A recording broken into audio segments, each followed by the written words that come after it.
Hello and welcome everybody to the Blockade podcast. Today we have our guest Monty. Monty, say hello. Hello. Today we also have our co-hosts Dandy Hello. and Denya. Hello. All right, so Monty, tell us a little about yourself. So I started off as a Beat Saber streamer, and then as I started playing the game a bit more, I got into mapping, and then I kind of, I guess, started to blow up once I made a few meme charts, mostly Mhm. like that Dada Dada jump map, the Dada Dada of the Bumblebee, and then finishing the Dada Dada trilogy with the Mario one. That was like my first actual Noodle extensions mod chart. Mhm. And Wait, then after that, I just started making a bunch of little like shit post meme kind of mod charts just to like learn Noodle extensions, learn the plugin, and those blew up like out of nowhere. I think I'm almost at 2 million views on my video of the chonk chart and everything. I Oh my swear god. these get requested in like every stream now. Yeah. Um, but yeah, Beat Saber streamer mapper wait, is what you I'd call myself at you this did point. the da da da ones? I did not realize this before we started this. Yeah, I I've did I c- the original 3 dotted auto maps. I've not been able to beat those whatsoever. Like I even it's so hard. They are so fun though. Actually, Same for me as well. I still haven't been able to um, beat them. I Impossible, guess man. fun fact about the first one, I made it as part of like a mapping challenge that I gave myself because I was in the process of RMAing my CV1, so I didn't have a headset, and so I thought in that time I wanted to speed map, try a bunch of weird dumb patterns, and see if I could release a map a day until I get my headset back. And the original Dada Dada jump map was one of those maps because at the time I couldn't pass flow and I really hated jumps, Ah. and I made that thing. I remember Flow. Kind of regret it. So Yeah. this was We all Fern's remember fault. flow. Yes. Ah, okay. Alright. Blame Well, no. Fern. When did That's Good actually fine. job, then. Yeah. when did you get started with mapping in general? I got started into mapping actually like pretty early into playing the game. Mhm. I know so I am an EDM, dubstep, like rave kind of kid. I Nice. do not like anime, don't watch anime, don't care Mhm. for it, not my thing. I know I'm gonna Crying. get a lot of hate for this. But so when I first started playing Beat Saber, there was a lot of anime maps. Mhm. That's all I would find. I tried to look up any of my favorite artists and they just weren't there. There was nothing made of them, or if there was a map, it just wasn't good or wasn't fun to play. Yep. So I got into mapping, I guess, early into my Beat Saber career, and just to make songs that I like listening to. I I think just that's wanted to what make makes fun everyone dance start. maps. Yeah. Yeah. Yeah, and Nice. then Um it kind of the stemmed off from there. the first two videos that I had made for my weekly videos for your maps were actually the first two songs that I was like requested on stream that I had ever played of your maps, which were Mula and um, What You Waiting For? Oh yeah, Moolah was that was such a good song. I actually first mapped that to it was a rip from a live DJ set where it was leaked. And then Mm, I knew the song was going to be released at some point. So I kind of mapped what I had and then just kind of sat on it and just waited for the actual release of the song. And then once the song dropped, it was like a good few months later. Like it was supposed to come out a year before it did. Um oh wow.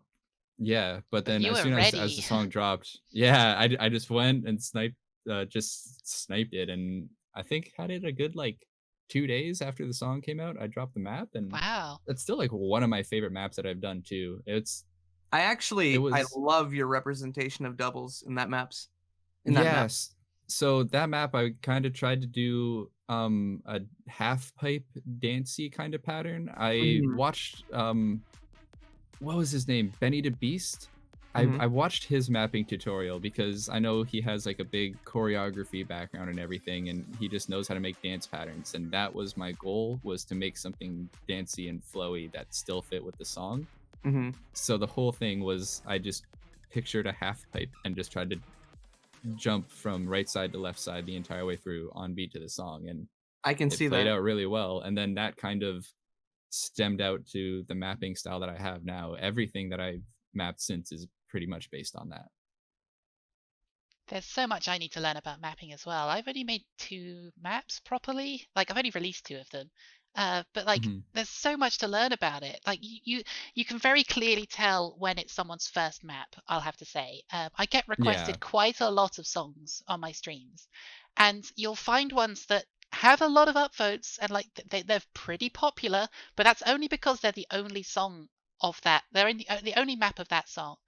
And so people And it who probably came out in 2018 or 2019. yeah, probably that as Mhm. well. And so it's just kind of like slowly accumulated votes. But you can very clearly tell it's someone's first attempt because there's all sorts of mistakes over them. So when people actually spend the time to learn how to do it, they come out so much better. And when you've made as many as like as many as you have, I guess, you start to learn a lot more about how it works, and it's much better experience for everyone, really. My Like, first one I released, I had very bad mistakes in it, but people still like it because it's the only one of that song. But I can definitely do better on it now. yeah, so the first map, I think that's on my Beat Saber profile, is probably like my 4th or 5th map that I actually made. Like, there Mhm. was a bunch that I made before, and like, I guess I was already a decent enough player to know that they weren't good. So I just never released them. And then that one was the first one that I played it. And I'm like, you know what? This is actually pretty fun. I'm going to post it. Looking back on it now, it's like the worst thing I've ever played. It did not hold up to uh, I guess time and mapping Mhm. meta and standards that we have now, but it's still kind of fun to look back. I thought about deleting it a few times, but I still want to keep it there just to like as a reminder to myself Of how far you've where come. I've come. Yeah, Yeah. Yeah. yeah, that's a good idea. It's nice to compare yourself with your past self and see Hmm. the lessons you've learned and how far you still have to go as well. Like just seeing how far you've come in that time, you think, oh, if I've improved this much, then if I this amount of time again in the future, where am I going to be by then? It's really nice to see the progression. Mhm. Exactly. That's also a cool thing with streaming too. Just being able to just look back on old clips and just old VODs and just Oh God, yeah, yeah, see how far you've Reminisce. actually like progressed in things. Yeah, Yeah. Yeah. It's yeah. always reminiscing nice. exactly. When I Yeah, I do. started, Like it was really crap. I still have a clip of me beating Freedom Dive 2 weeks into playing the game, which was That's like impressive. back Wow. on like Christmas of 2018. My God. When I I think I started didn't playing, I start was beating like sorry, you first. when I started playing, I was struggling with hard. Like it took me ages to get up to where I am. Yeah, no, I think I didn't start playing like expert plus levels until around like 50 hours or something ridiculous like that. Like i- it's been a really long learning curve for me. I'm at like what 2000 hours now and still trying to hold on to like top 400. I feel like with this amount of playtime I should be a bit farther than where I am. I mean, that's way But more than I am. Don't worry. Mm. yeah. It's something that's frequently brought up behind the scenes of this. Just how much worse I am than everyone else on this podcast. But No, it's okay. Aw. No, no. I'm fine with it because I have fun with it. I'm not Yeah, doing this honestly, to grind points. I'm doing this just to have fun. yeah, like Yeah, honestly, exactly. as long as you're enjoying the game, that's the biggest thing. Like some people enjoy grinding the points and enjoy trying to go for number one and beating their own previous best and doing whatever, while other people just like hanging out, dancing Yeah. along, and Yeah, Yeah. just I vibing. feel this. I feel that a lot because literally I forced myself to get to top 50 global, put myself in that position, realized I'm literally not having fun with the game anymore, and I'm pushing myself to limits that not even I can achieve anymore. And I got a new headset, and I was just like, you know what, I'm going to enjoy the game this way, and I haven't looked back. It's been so much more fun just to have an audience to be with, and like just generally overall with streaming, it's just a lot more fun. I think That's all I can describe that's the really. way you're meant to play it, I think. Like especially with your maps, they're a lot more fun than they are like challenging, I'd say. Mm, You don't do super fast speed maps that are designed to like crush people, except for maybe like the da ones. Those are impossible. Yeah, those were designed with the intention to be as rude as possible. Yes, that's But still understandable. passable, but rude.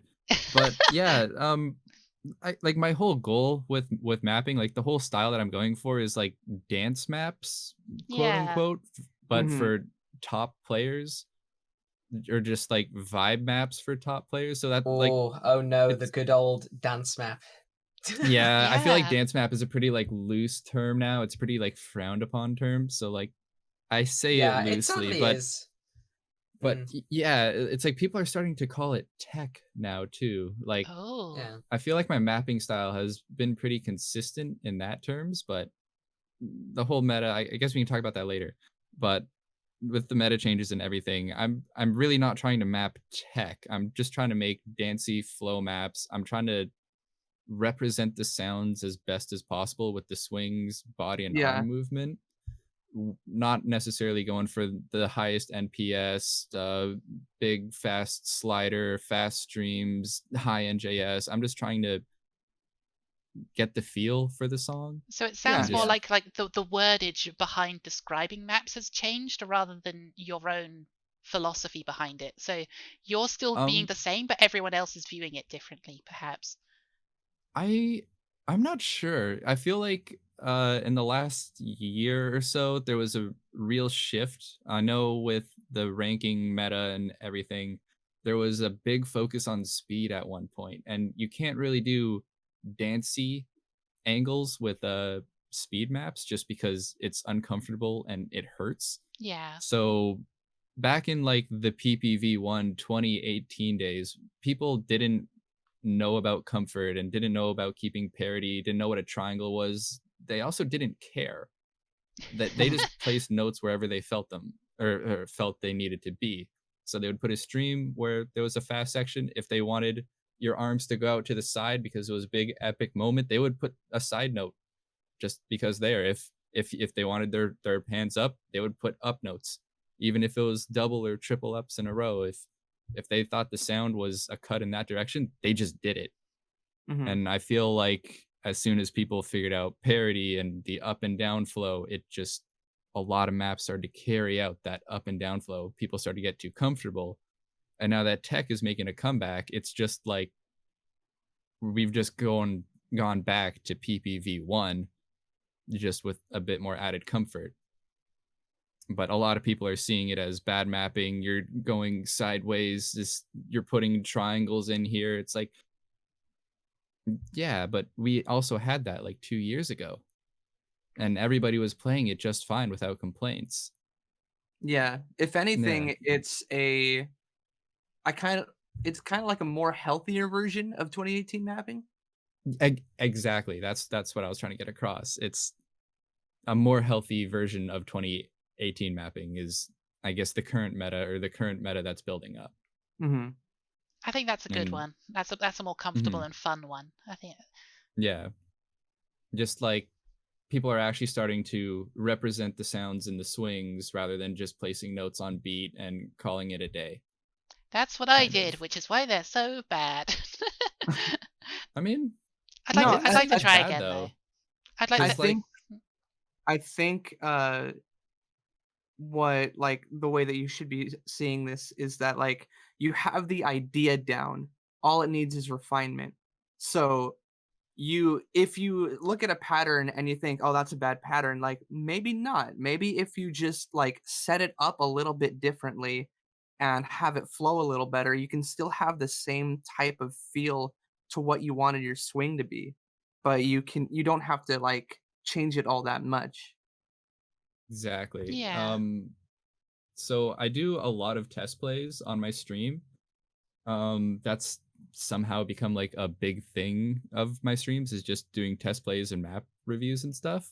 Oh, nice. And I've noticed that a lot of like I see a lot of people trying like interesting ideas, interesting angles, like funny patterns that actually work or have the opportunity to work, but they're not thinking about what's happening before that pattern and what's happening afterwards. They just put in the funny pattern and pray that it works, but That you makes need to sense. think about your transitions, how you're leading up to it, like what is the purpose of having that pattern? Why did you do it? And I feel like a lot of people are just kind of doing funny pattern for the sake of doing funny pattern now. Hmm. So you're kind of saying that people are putting thought into a single moment of the map, but they need to connect it to the rest of it? Exactly. Yeah. Okay, that Yeah. makes So sense. mhm. The biggest thing in my reviews, like that I tell to almost everybody, is hey, the setup for like this pattern is cool on its own, but the setup for it kind of sucks, which made it feel awkward. If you like moved your hand out to the side a bit more, or like moved it in, or changed this note from like literally being just a regular up note to like an angled note, it'll push your hand out a bit more so it can swing back in and circle in and do whatever better. And it's always these little subtle changes that like can make or break a interesting pattern. I agree. And I feel like there's a lot of people who I guess are new to mapping or just simply don't care enough, and it's like, well, this pattern was bad, let's just get rid of it and go back to up and down, which is the one thing I try and stray away from, is just comfy up and down. So Yeah. what kind of other mappers have influenced your style, would you say?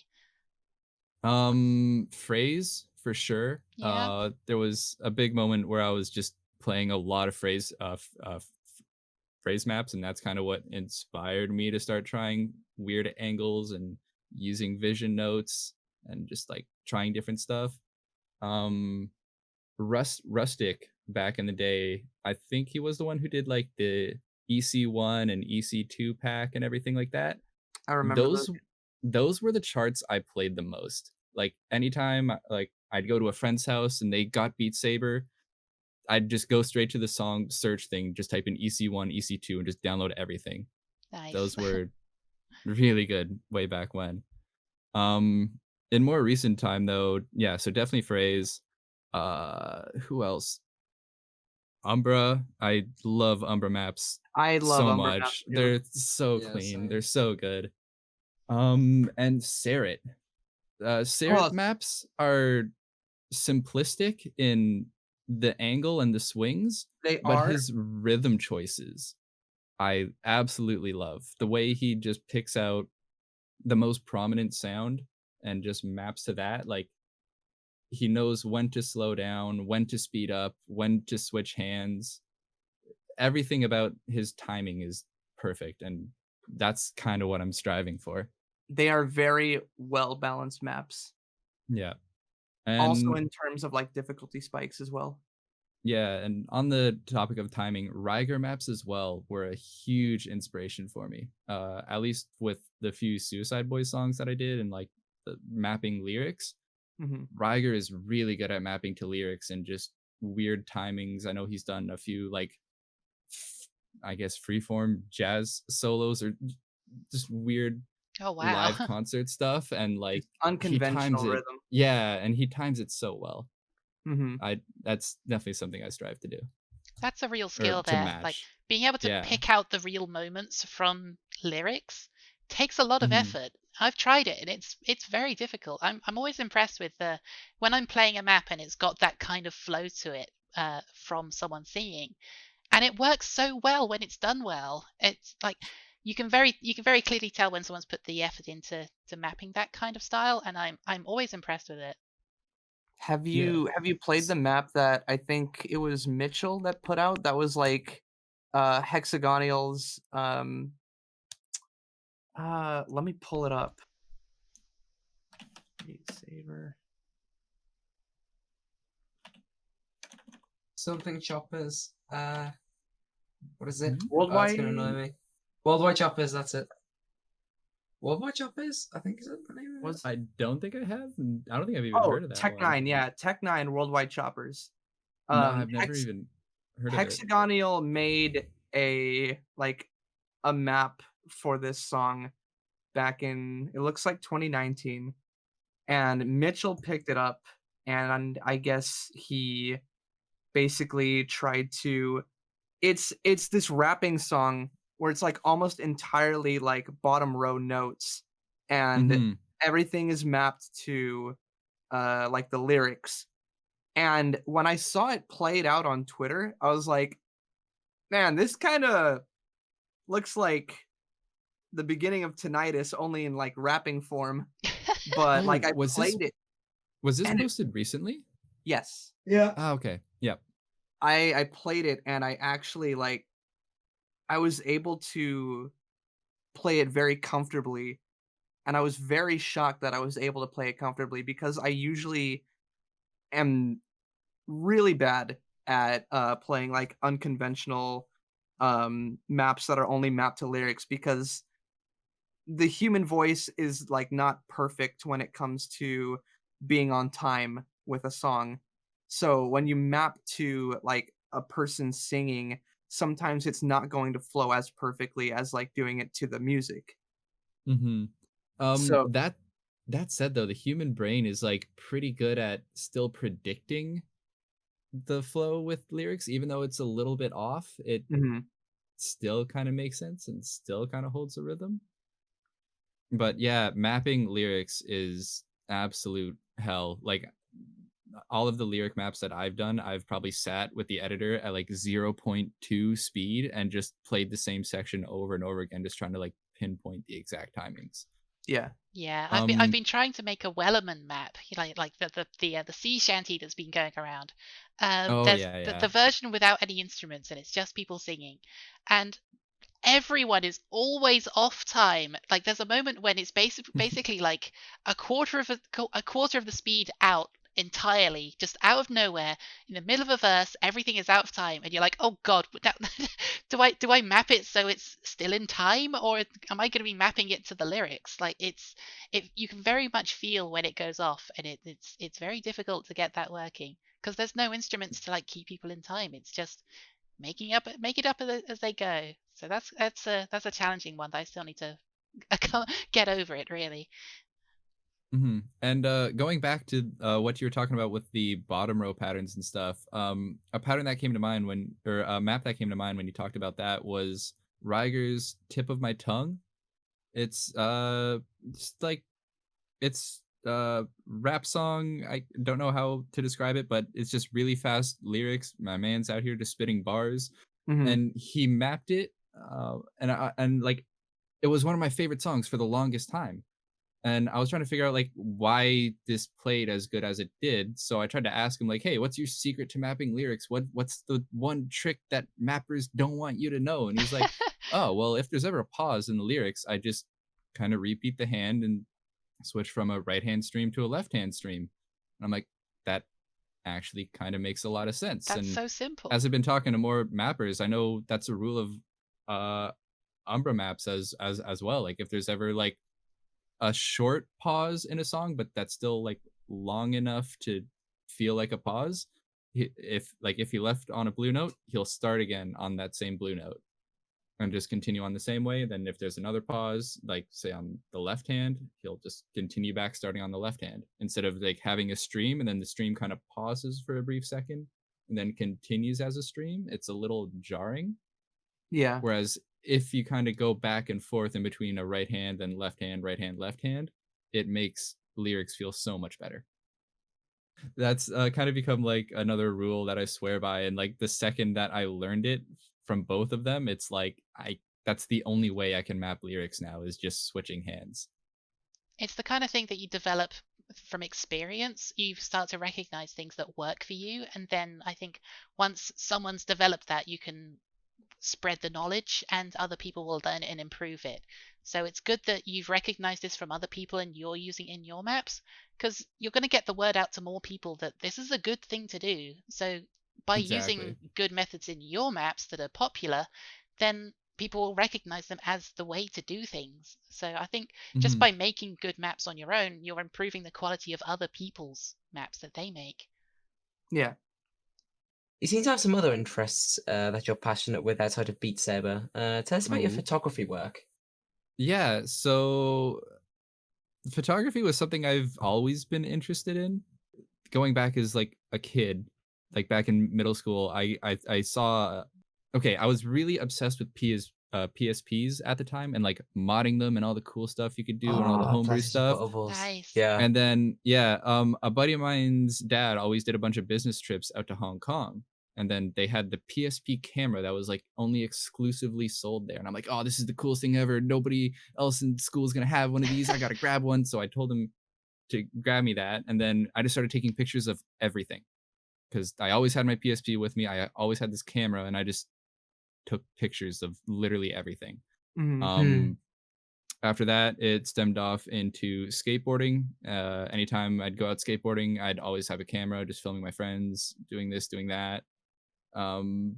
Just make a little montage here, montage there, just fun, stupid stuff. And then now it's branched into, I guess, what used to be my career until COVID hit. I did a lot of festival, club, concert photography and video, and a few like little freelance corporate gigs here and there. But photography was my big thing before I got into Beat Saber.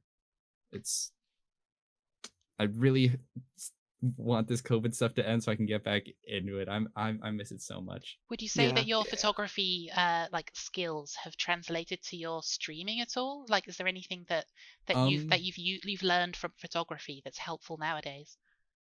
at least with composition, like back when I was doing the mixed reality stuff, it helped a lot with that. Just knowing how to properly set a camera angle, like knowing what looks good, what looks better. Like my Yeah. room's pretty small, but I always try to go for a tighter field of view just because it would change the spacing a bit. Like with a wide field of view camera, things that are far away look really small, things that are close look really big.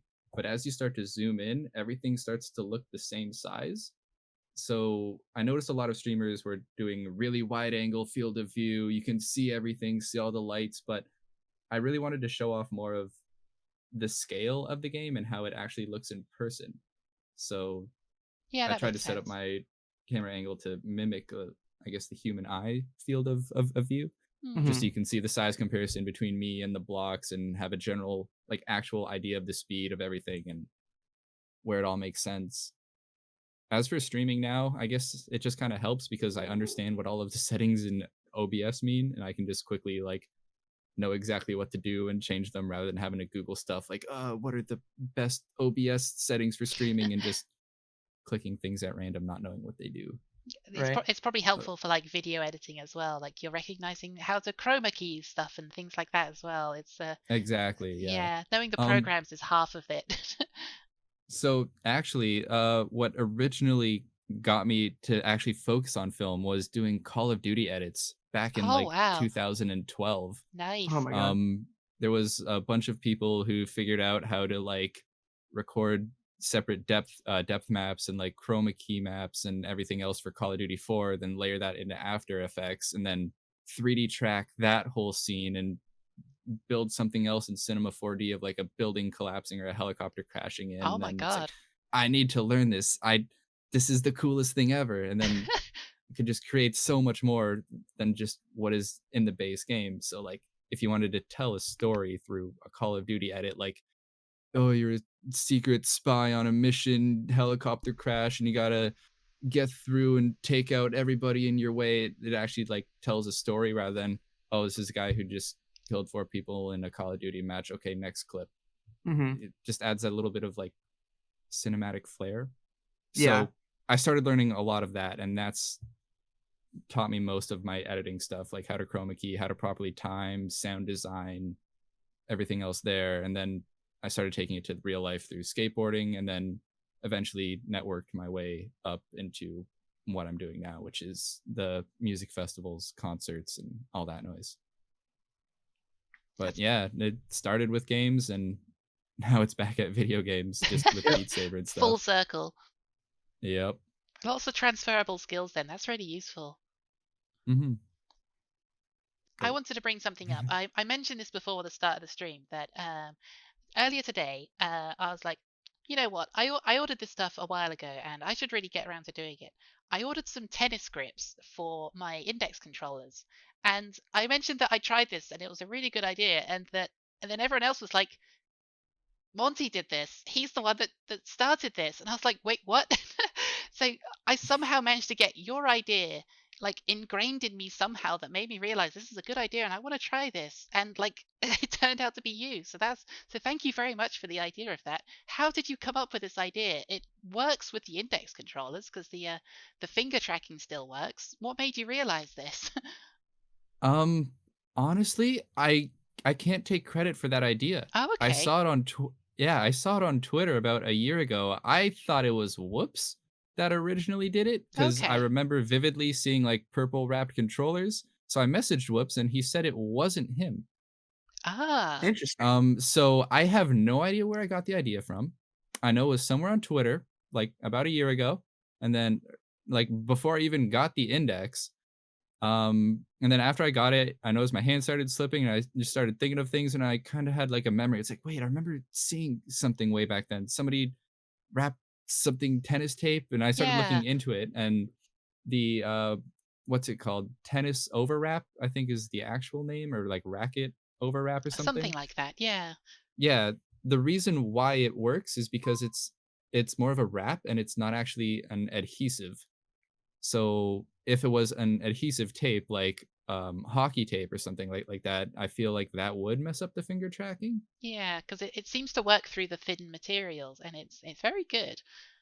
Yeah. It does mess up the squeeze or grab function of the controllers, I've noticed, but I feel like most people that are doing it are hardcore Beat Saber players and don't really play much other games, so it hasn't been an issue for them. I even Right. did the At least for classic. me, it hasn't. I even did the red on Yeah. the left and the blue on the right, just just for the Yeah. Yeah. aesthetics. Hmm. Well, thank But you very yeah, much for no, that tweet. That really helped. yeah, I feel like the tweet like really popularized the idea, but I cannot take credit for that idea. And I wish I knew who I could give credit to, but it's just something that I saw way back when that somebody else did, and it just came to me at one point Well, as like, whoever it was, thank you very much for the idea. hmm, yeah, absolute lifesaver for me. Saved me so much frustration with these controllers. Yeah, I get quite sweaty when I'm Hmm. playing very intensely. So it's really helpful to just keep that extra grip. Yeah, I know recently too, like just the other day, I saw LS Toast has tried something called like Gamer Goo. Ugh. Oh, I Oh saw that no. at Yeah. TwitchCon. I saw that at TwitchCon. They had Yeah, a booth. so apparently that's pretty popular, and apparently that's just like a remarketed or rebranded gamer version of um Whipstick told me about this. I forget the actual name, but it's like a special type of gel that strippers use or pole dancers use.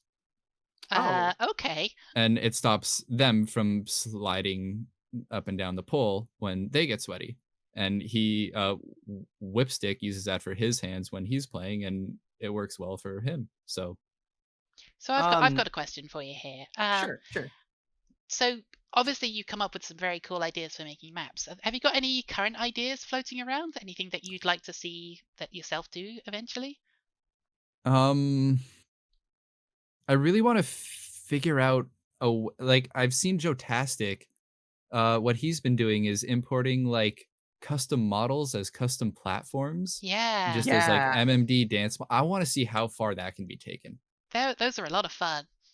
It's just it's difficult because you can't really attach a custom platform to a map.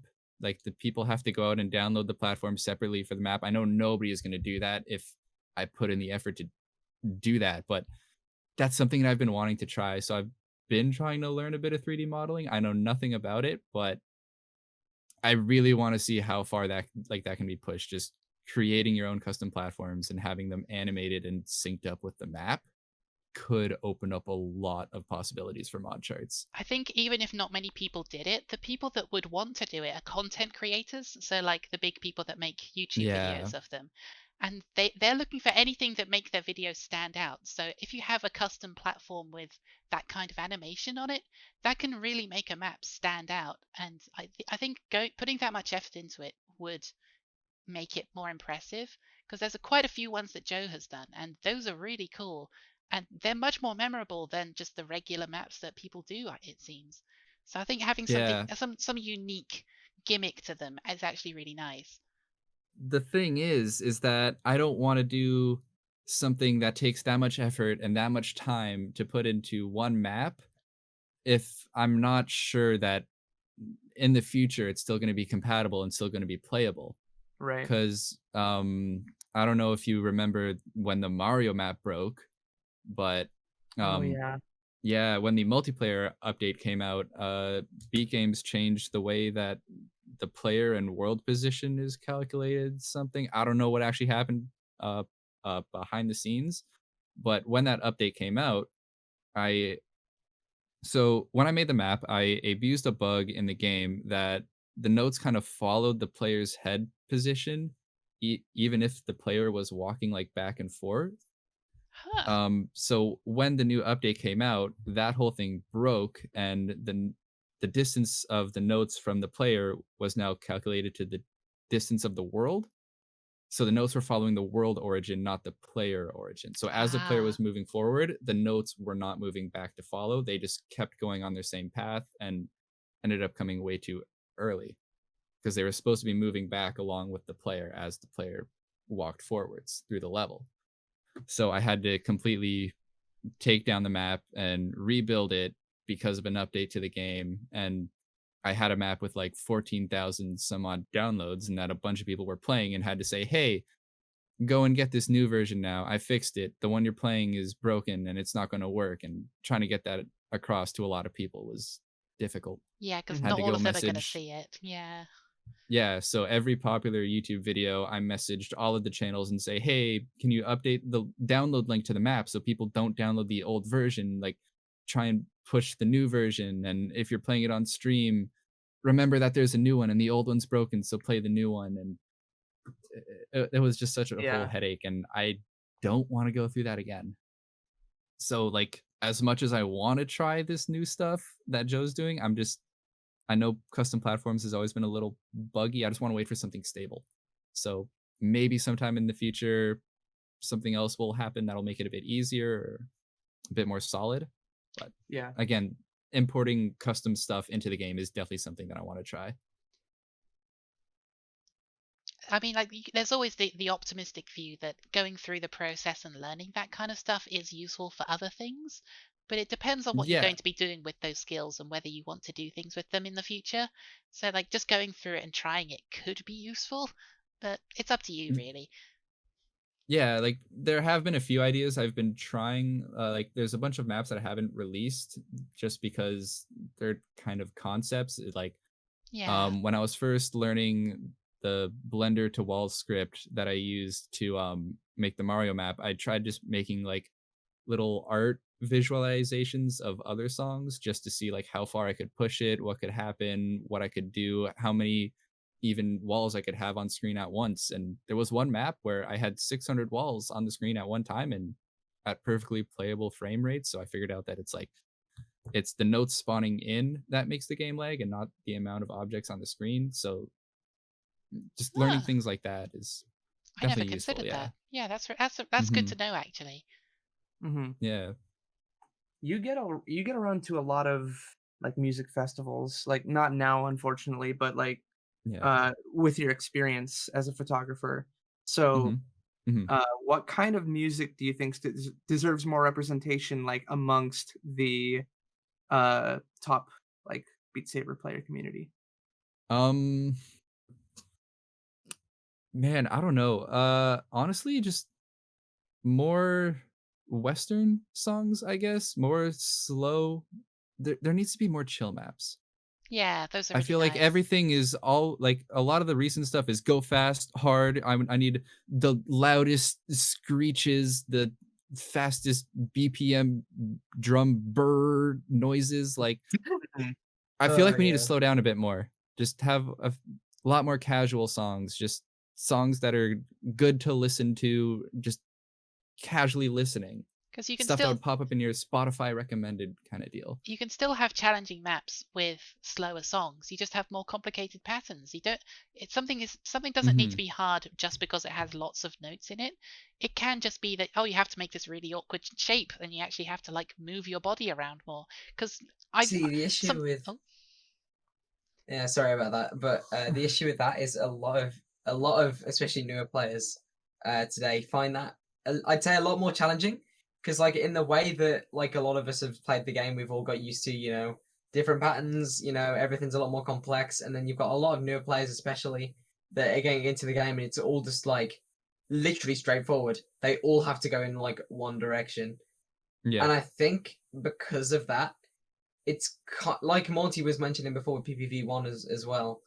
Like they're not used to having to move into any other direction, whereas we're used to having to move our bodies, especially with like Kizu maps or, you know, calling maps. You have to change. You have to adapt. We all sound like boomers. I don't know how I didn't mention those two, but yeah, Kizu and Cooling Closet Uninstaller, like Yeah. those guys, we need more people mapping like that.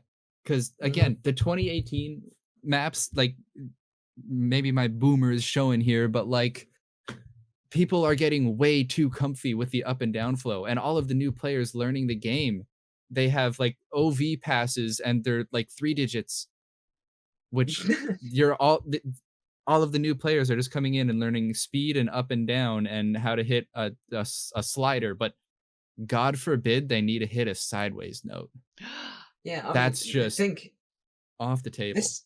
this time last year, like especially with PPV2, especially with that not getting too many updates recently, you know, you'd have thought this time last year someone in top 300 getting a 400 PP play was mental, and now we're getting to the point where just getting a 530, you know, a top 400 is commonplace, and that kind of just has me in a, you know, a bit of a predicament really with a lot of things, because it's the fact that no one's adapting to the tech maps. This is what's making me sad, because it's definitely possible to get like mega high scores on tech once you get used to it, but it's the fact that no one's willing to take that risk. That's what annoys me. Again, like I've said, people are just way too comfortable with it.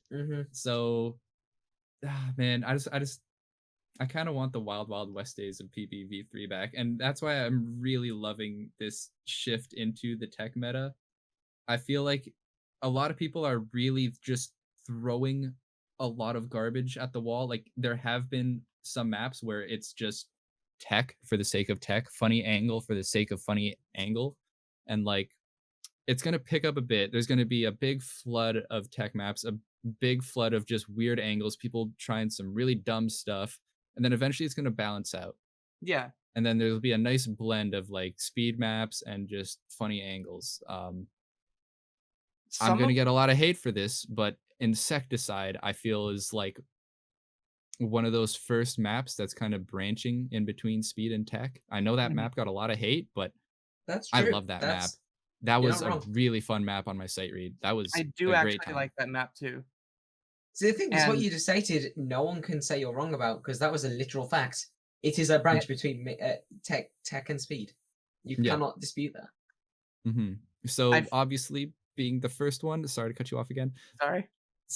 No. So being like one of the first maps to do that, it's going to be a little weird. Like there were a lot of angles I don't agree with on that map, but again, I really hope that people will learn from it and find the angles that did work and try and incorporate those and just add a bit more variety into the future of maps.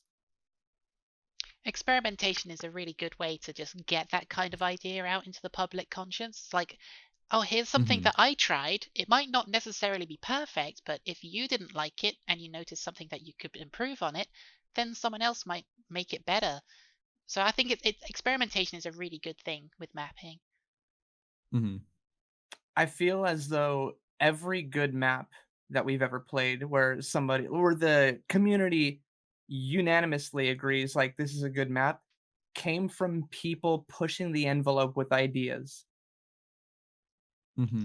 Yeah, definitely. Oh, what was that one map? It was baseline Yataru. Baseline Yataru. Yeah, that one. So a lot of people hated that because, oh my God, I have to lean my shoulders. This is crazy. But that was like, you know, again, one of the maps that shifted from just up and down into, hey, we're doing something different.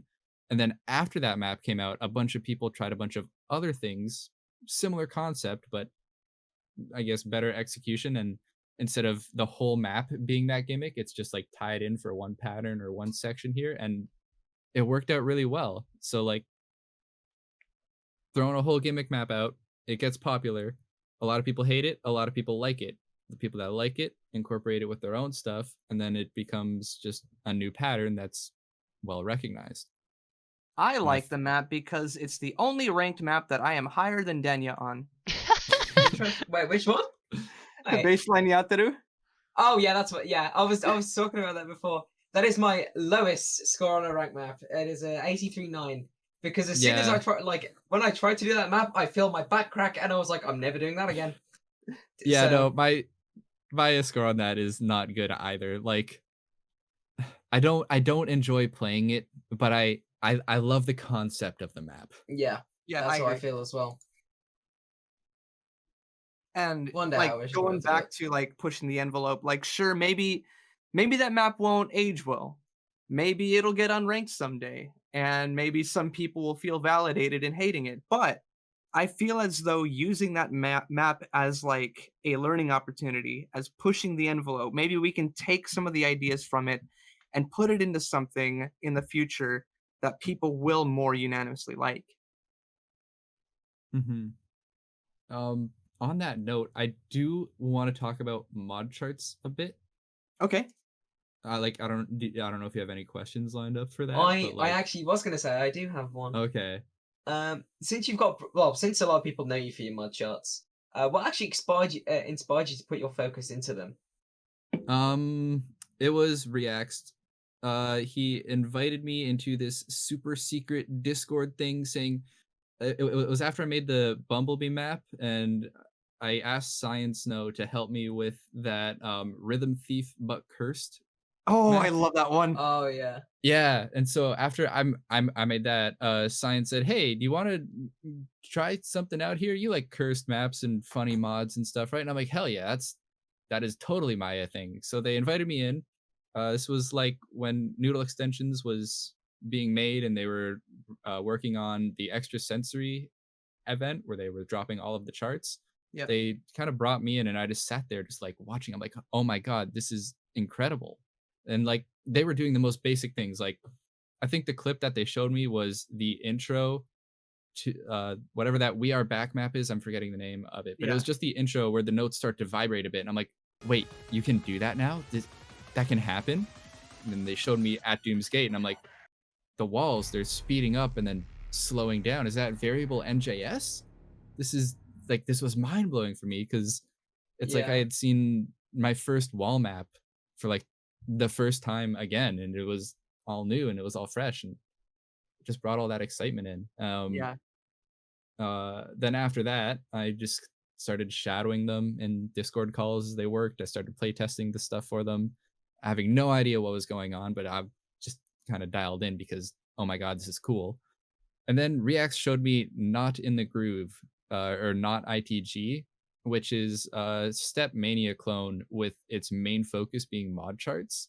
Mm-hmm. If anybody watching here hasn't heard of it, it's pretty much like the thing that every Beat Saber mod chart you've played has been based on. Like, I can almost guarantee that if there is a mod chart in Beat Saber, you can look it up in Not ITG and find like a lot of similarities in between the two. But yeah, so after finding Not ITG, I just sit there watching all of these videos, just like, these are cool effects, these are cool gimmicks. How are people reading this? People are passing this on a sight read. What? And that's kind of what I'm trying to do now. I just want to make charts that are challenging, not in speed, not in patterns, but in the ability to read them. Like if it's a challenging map. In the one that it's kind of a long name. The DJ Love is just what I've been calling it. Okay. Yeah. The midsection of that, where it has everything flying at you, and you have to be able to read all of it, is like, once you're able to read it, it's incredibly rewarding to be able to pull it off. Yeah. So that section was ripped directly from the Not ITG chart. It was the UK Sight Read Tournament 8 final round. It's about like 6 minutes into that. if anybody wants to go look up that video. It is the effect pretty much copy and pasted. I actually used the timing from the Stepmania file and tried to copy the pattern because the only way for that effect to work is with that pattern and that note placement. So I was like slamming my head into my desk trying to figure out like what I was doing wrong until eventually I like slowed it down and looked at it and figured it out. But going back to the whole like sight reading thing, in test plays there were people that sight read that and passed it on the first try, which is exactly what I'm going for, because there Mhm. were a few top players who couldn't even pass it at all. I think there was a top 100 who couldn't do it, and then a 3-digit that could. And I'm like, this is just a whole new skill that I'm trying, or Trying to that can be translate. made. Yeah. So there's a lot of people who have speed, a lot of people who are good at accuracy, a lot of people who are good at like tech and stuff, but I want to turn mod charts into its own skill That's a instead of cool way to just look at it. instead, because noodle extensions is still very early in this point, and I feel like a lot of people are seeing it as haha, it's wall maps but spicy or whatever, or it's like, oh, I need to play this and memorize the map to learn it, or oh wow, the notes moved away last second, this map is annoying, haha, I got pranked. But you can create entirely new game mechanics with this mod. Mhm. Like there was that one Osu map where the timing of the notes and the visualization of the notes is just done by a square collapsing in on a 2D picture of a block, and that's how you got to play the map. Yeah. So if you can introduce a bunch of new gimmicks like that and create a whole new skill set for players, that would kind of be the dream. I just wish more people would take it on as a challenge to learn it and do it. Yeah, it's a little daunting, but the ability to express new ideas is Mhm. really exciting. Yeah, it's still very early, and I feel like what we were talking about previously with the ranked maps and Yataru and everything, just like throwing funky patterns at the wall and seeing what sticks. That's what I was kind of trying to do with Chief Queef and like that whole thing.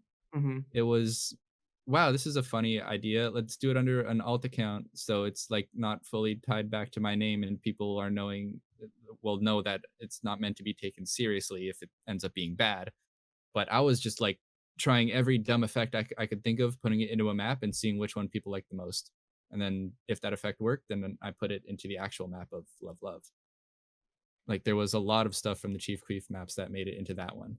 Mhm. And then with what I'm learning from Love Love is what I'm trying to put into my next map. I just want to make noodle charts for top players that they actually enjoy.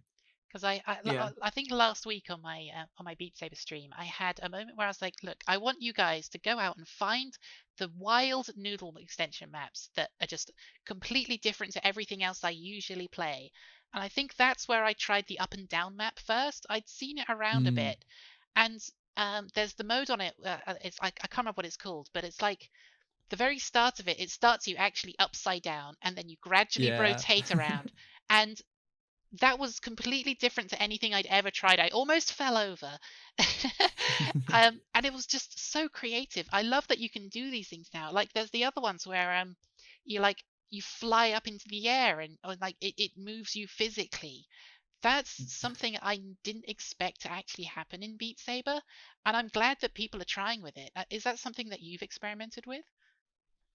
Yeah, so the Mario chart was actually all player movement walking forward through Oh the yes, whole of course. everything there. But player movement I try not to do too much because a lot of people get motion sick.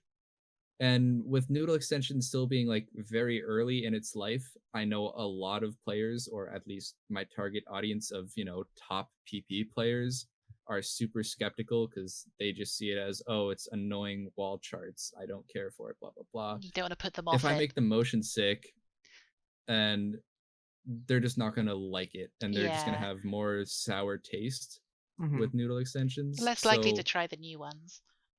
yeah, so I'm trying to just like ease in effects. There's been a few maps that I'm working on that did it, and then there's also been a bunch of maps with like Love was supposed to have a lot of player movement in that map too, but I ended up just pulling it out because it was way too much. It was just too disorienting with everything else that was happening. It's good that you're putting that thought into how people are going to react to your maps. I like the idea that you're going to slowly introduce these wild things into the community. Is there anything that like you think is too far that you've done? Not that I've released. Okay. Really?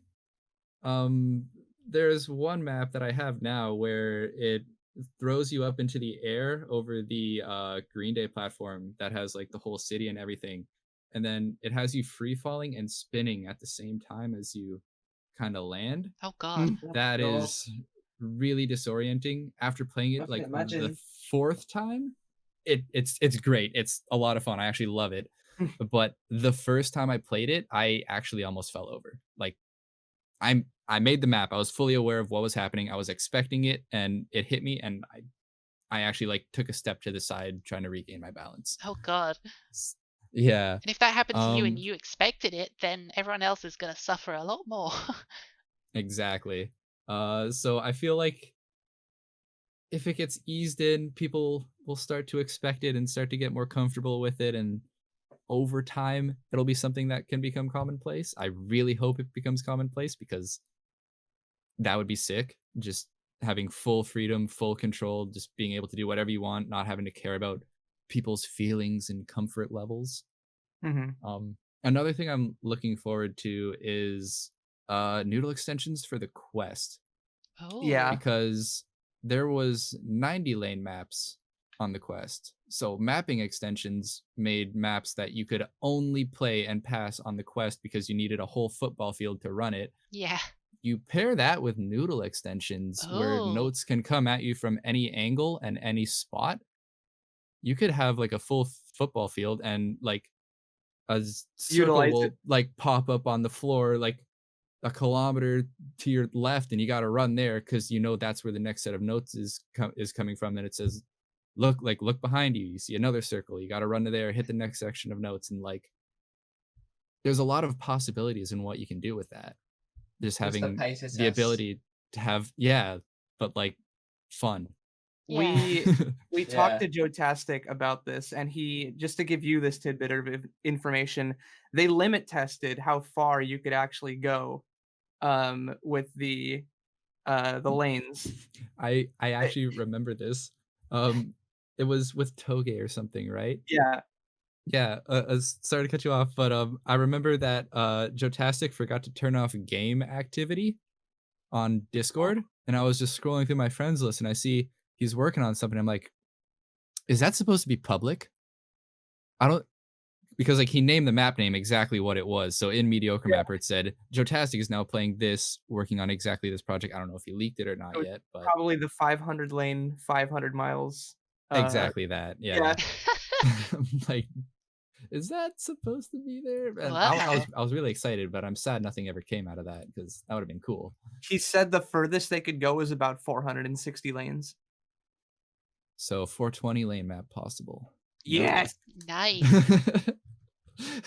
I've been wondering, like I've seen a lot of noodle extension maps for straightforward maps. What about 90 degree and 360 degree? Is that a thing? I've not seen any of those. Yeah, there's actually one that I'm working on with Reax right now. Started that a while back. So with noodle extensions, you can spawn anything in from any angle. Yeah.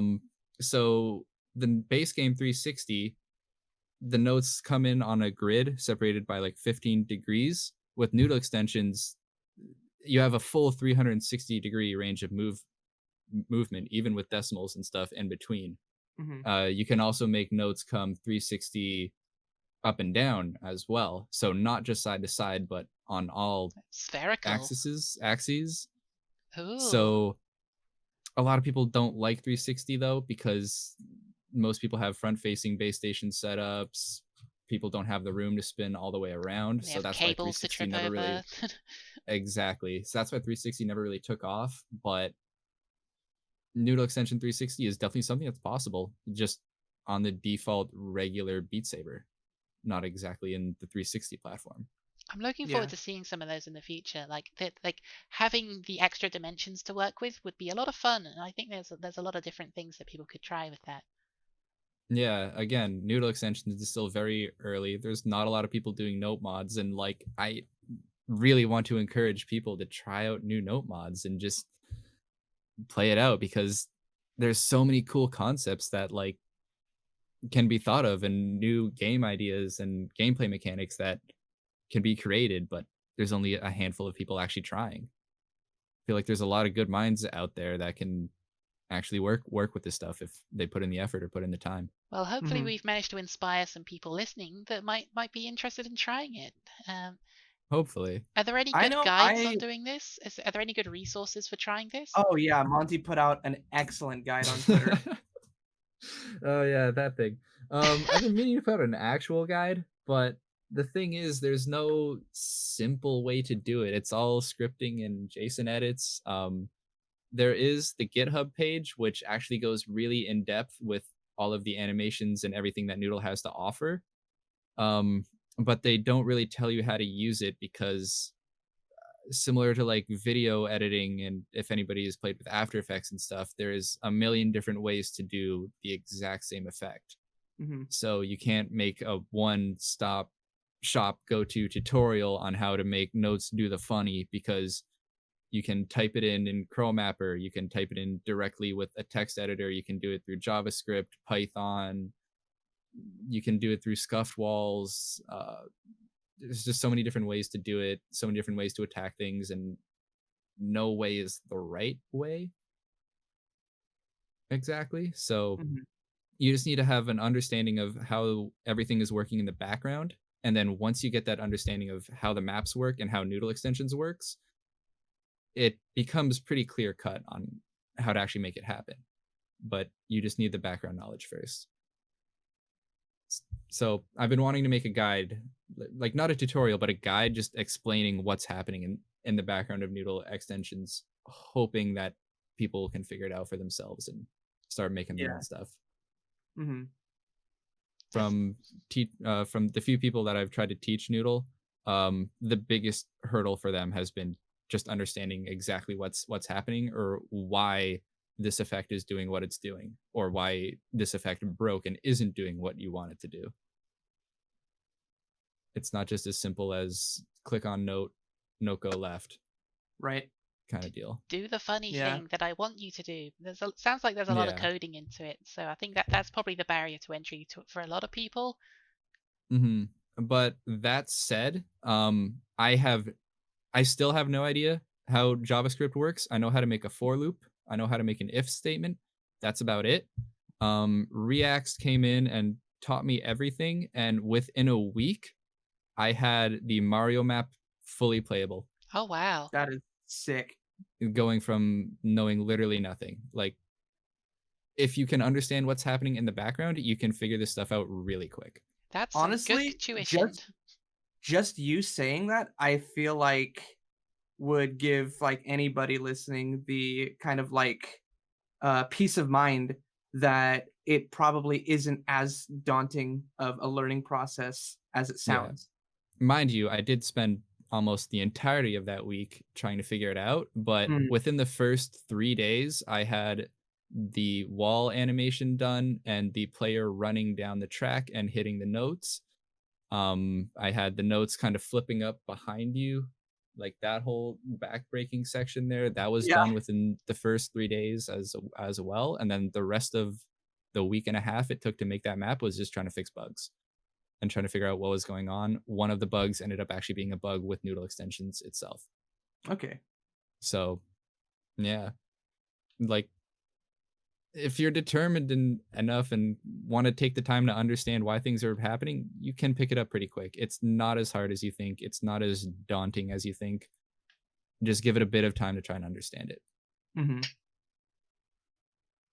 Are there any mappers, whether standard or mod chart mappers, that you think are flying under the radar right now? Exiron, Eggsy, He's been dropping a lot of test plays in my stream. Him and Swifter as well. I don't know if you've heard of Swifter. He's been posting a lot of stuff on Twitter where he's remaking Beat Saber in Minecraft. Oh, I've seen clips of that. Yeah, so that guy maps, and he's only done a handful of maps, and they're all like really good, like really well done. Jammer songs too. Love those things. Under the radar though, I don't know. Recently I've just been replaying the same songs over and over in Beat Saber. Like I haven't really been playing the game as much as I want to. Mm. I guess Nyrio, I NYRI0. love the one that Nario put out. Yeah, he's been blowing up quite a bit, but like all of his other maps have the exact same quality as his most recent one with the ghost thing going on, that whole animation in the Oh, background. the Ghost like, Choir. yeah, Oh, he has did that a lot one. of. Yeah, he has. See, nobody knows his name. He has a lot of really high quality maps, and everybody's played them at least once, but nobody knows his name. Don Dante or Dan Dante? Yeah, that one too. That one was. That's probably one of my favorite mod charts currently. Like it's really simple. The theming on it, the whole environment, creating an atmosphere and a feeling, is really well executed on that map. There's a few patterns I don't like, but otherwise, like really good map. Have you seen? I think it was Cyan Snow and someone else that worked on it, but the one for "Look at the Sky" by Porter Robinson. I've been wanting to gush about that one. I had a go at it today, and it was so good. It works so well with like the text floating in front of you in the abstract shapes, and like the field of flowers that slowly approach you as well, all made out of tiny walls, and it's very well done. And I saw the music video Make You Move put out with it, and the moment I did, I was like, I've got to play this, and I'm glad they've released it. But I'm kind of surprised actually that Porter Robinson like actually approached Make You Move to get this done. I was surprised to hear that someone would actually encourage people to make Beat Saber tracks of their own songs. I didn't think that would be a thing that would happen. Yeah, so Cyan and Reax have been working on that for quite a while. Oh, was it Reax? Actually. Oh. Yeah. Reax maps are so good. Like he puts so much time and quality and effort to make things perfect. He is definitely a perfectionist with his stuff, and it shows. Like he is the highest quality mod chart maker currently. Yeah. But yeah, he's been working on that for a while. I'm not sure if I'm allowed to say how long, so I'm just gonna skip by that. But sure. He put a lot of time into that map just to make sure that everything was perfect, everything made sense. There were a few bugs that was happening. We sat there trying to troubleshoot that for a while. But yeah, Porter's a gamer. Like he plays Beat Saber. He knows what's going on. Oh, nice. I think he spends a lot of time in VR and stuff. But like, I know he's big in the rhythm game scene, I think. So like, I was kind of surprised to hear about it too, but then after like Reax explained everything, I'm like, oh, okay, that's actually not that surprising and makes a lot of sense. Well, if you listen to this, hit us up. We can get you on here. Yeah. Also, have you seen the lyric video to "Look at the Sky"? Oh yeah, I love it. With the field of flowers. Yeah, so the mod chart was based directly off of that video, and like they tried to copy it as much as they could, like 1-to-1. Yeah, that's what I've really liked about it. Like having the moments of the abstract flashing images, like the different shapes, the field of flowers really going towards you, like everything in the sky. Like I like it when it says look at the sky, and if you actually look up, there are things up there to look at. It's a very nice touch. Yeah, no, that's definitely one of my favorite maps currently. Yeah, me too. It's not intense, it's not too much, it's like just enough to like set the mood and give the player a different feeling. And it's such a good song as well. Yeah. Okay, going off of that, I feel like a lot of people aren't really focusing on the feeling in maps. Like there's a few people doing it, but like a lot of people are just kind of like Okay, I don't know if you should probably cut out this whole section because I might just go off on a tangent here. But That's fine. um Speak your mind. yeah, no, I've noticed that there's not really a lot of people putting any focus into lighting or into walls or exactly how a map feels. They just want to like place the notes, try out a new gimmick, make something that's the fastest or make something that's the craziest or the wackiest.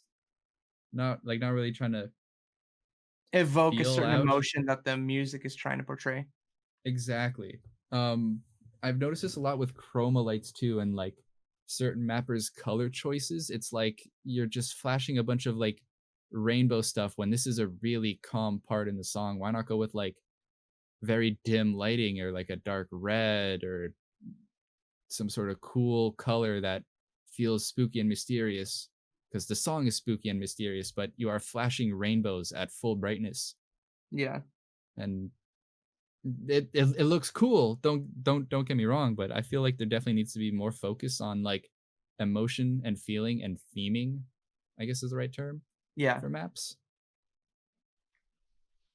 I'm glad that people are actually picking up on this as well, because it makes the maps much more memorable, and you're Mhm. going to recommend good maps to people. You're not going to be like, oh, here's one that broke my wrists, you try it. You're going to be like, this one feels really nice. Like I will recommend the Ghost Choir song on people's streams. I'll specifically go out and request that one because it's such a nice map. It's just very well I done. I'm laughing because you say that, and there are so many maps that have good theming, like the Yeah. Reax maps, the Nario maps, even a lot of science maps have that too. Lonely or Lily, not sure what name she's trying to go by, but she did the lighting for Love. If you haven't seen any of her other light shows, she is insanely good at lighting maps and insanely good at this whole like theming thing that I've been talking about. Mm-hmm.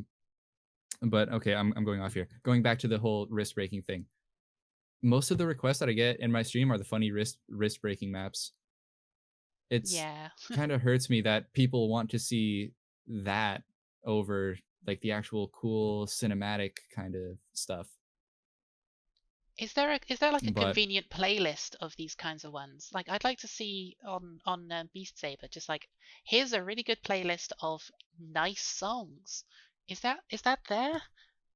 I feel like there's got to be a few playlists and just a few nice songs like spread out in between them, but I don't think there's one like big heavy hitter. Just these are all the cool like these songs make you feel thing Yeah, playlist.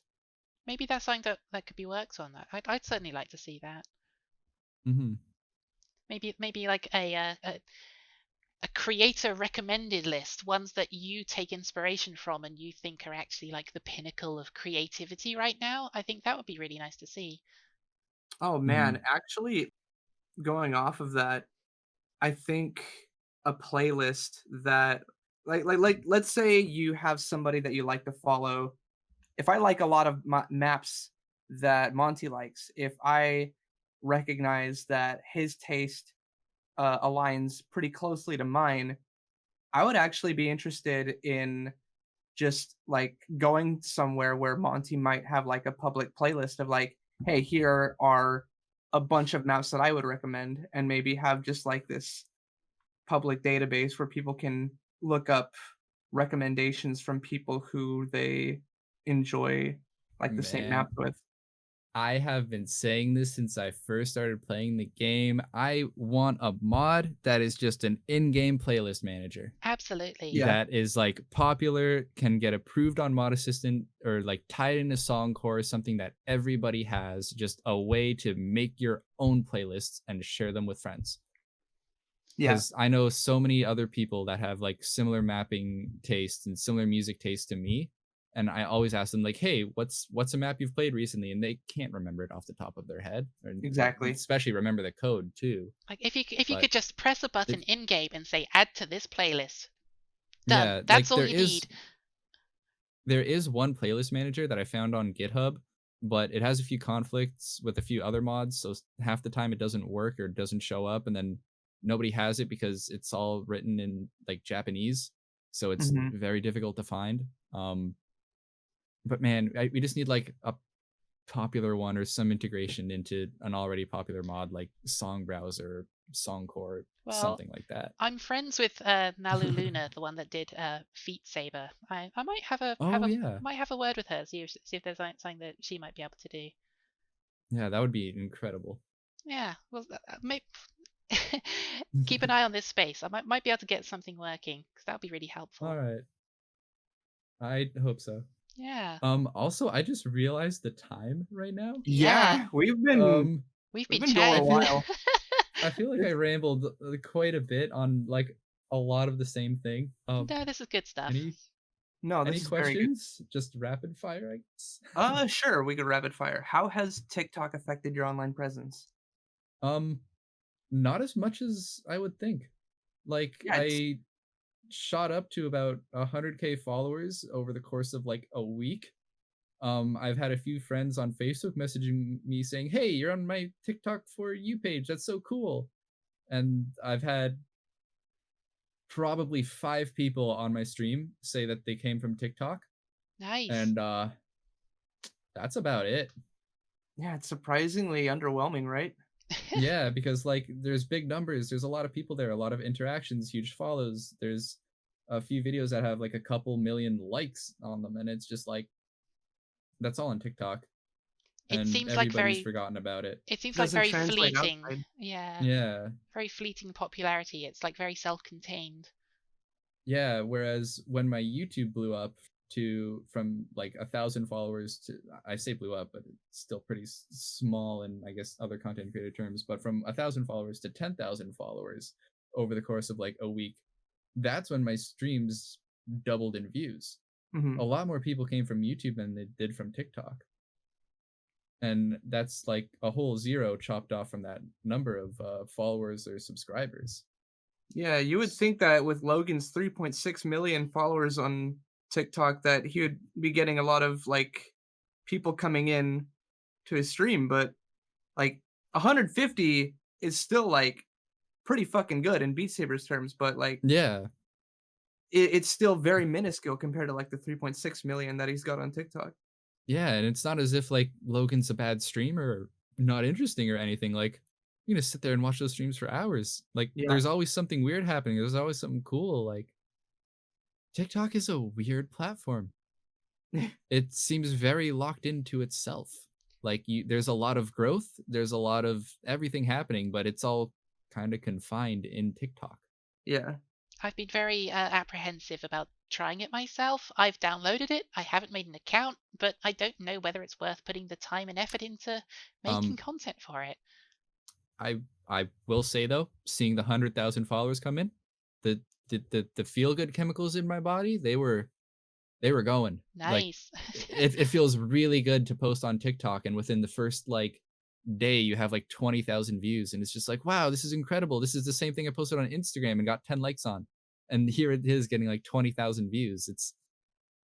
It still feels good, even though it doesn't translate to any other social media or money or anything else that might be important. But like I do know it feels that good to post on TikTok. a lot of like TikToks do get like posted over to Twitter as well, and sometimes like you can gain a lot more traction that way. There's the new YouTube Shorts beta that I've seen floating around. That is OP. Is it? Yeah. Everybody that I've heard talking about YouTube Shorts, their YouTube Shorts are like quadrupling the stats of their normal uploads. Really? Oh, wow. At least, yeah, like they are skyrocketing above their regular posts. Oh, I don't know like just looking at my videos too. All of my videos that blew up on YouTube are the ones that are like under a minute long. It's people's attention spans for that kind of content, really. Like they want something Exactly. short and snappy that they can enjoy for a very quick moment and then move on to something else once the gimmicks run out. Yep. If Yeah. they're just like on their phone, waiting for the bus, sitting on the toilet, doing whatever, just quickly scrolling through. They're not going to sit there and watch a 10-minute video. They're going to laugh at the little 30-second funny man doing the thing. Yeah. And like that's it. Oh, well, maybe that's something I should focus on as well. I'll give it a try. I think I'll look into that too, because I don't know if you saw this, but I made my first post on TikTok about 5 days ago, and it's got like 11,000 views on it. Mm-hmm. That's And that's just how it be. yeah, I feel like this is a good point to end it because we've been talking for quite a long time, and we have. Yeah. This has actually been, Been Yeah. rambling, I'm sorry. no, all it's right. good. No. This is Anything all else great. really quick? Just actually rapid fire though, instead of discussion. Yeah. Were you as exposed to anime content prior to buying a VR headset? Absolutely not. I hated anime. It was the worst thing. I thought it was super cringe, super weird. Oh, I'm Weebs done here were then. I'm sweaty, good. gross. I'm definitely more open to it now. Mhm. A lot more open to it now. Like I've always liked the anime art style, but it just I don't know. It just was never Culture my is- thing. Yeah. Like anime music and anime themes, I'm still not a fan of. But like Mhm. I kind of enjoy them. There's a few bops out That's there. fair. I've got Yeah. a Starting to question for grow you. on me. Who would you recommend as content creators that you'd suggest people to take a look at? LS Toast, Denya here. Man, off the top of my head, Ritual Neo. Neo, just super comfy voices. Love listening to him ramble about anything. Subtracted Cat, Syria, all comfy streams. Yeah. Ace Atari, like really high end player. I'm not sure if he's still doing the mixed reality stuff, but just watching a top player in mixed reality is super cool. Same with Silver Haze. Oh yeah. Calvin, Exo Rose Gold, a Megwin, late night comfy streamer, at least for me in EST. Mhm. Just a lot of people I just like listening to them talk. I don't really watch streams. It's always like background noise for me. So if you can just keep me entertained and fill my ears, then you're a good streamer, content creator in my books. Nice. Yeah. Hell yeah. Those guys are all on the list for sure. But yeah, okay. So something that I wanted to add in is something that I saw on Twitter a while back. It wasn't tied exactly to Beat Saber, but in the context of Beat Saber, imagine that every map and every piece of content you put out is somebody's first experience with your content or even Beat Saber in general. Always try and make sure that you put out a good first impression in everything that you do. Yeah. Because you never know where it's going to land. You never know what's going to blow up. The chunk chart was a map that I made in 30 minutes. It was super basic, super simple, but I did spend a little bit of extra time to make sure that it was polished, playable, and gave the effect that I wanted. I put a little bit of effort into the lighting to make sure that the mood changed when the song changed. Just Yeah, that's because huge. I had a feeling it might blow up, but I wasn't expecting it to, and then it's now what I'm known as, the chunk chart or data guy. So everything you put out, always give it that last run over. Always make sure that it's good, because you never know who's going to see it, where it's going to end up, and what people will think of you or Beat Saber, what impression you're giving of any of Mhm. that. That's really good advice. Thank you for that. Mm-hmm. All right. Well, Monty, thank you so Mhm. much for joining us. Thank you for having me. It's been an absolute pleasure to meet you. Thank you so much for coming on. Thank you again, everybody, for watching. I appreciate everyone for showing up, and have a good day. Take care, Thanks everyone. for listening. Doodles.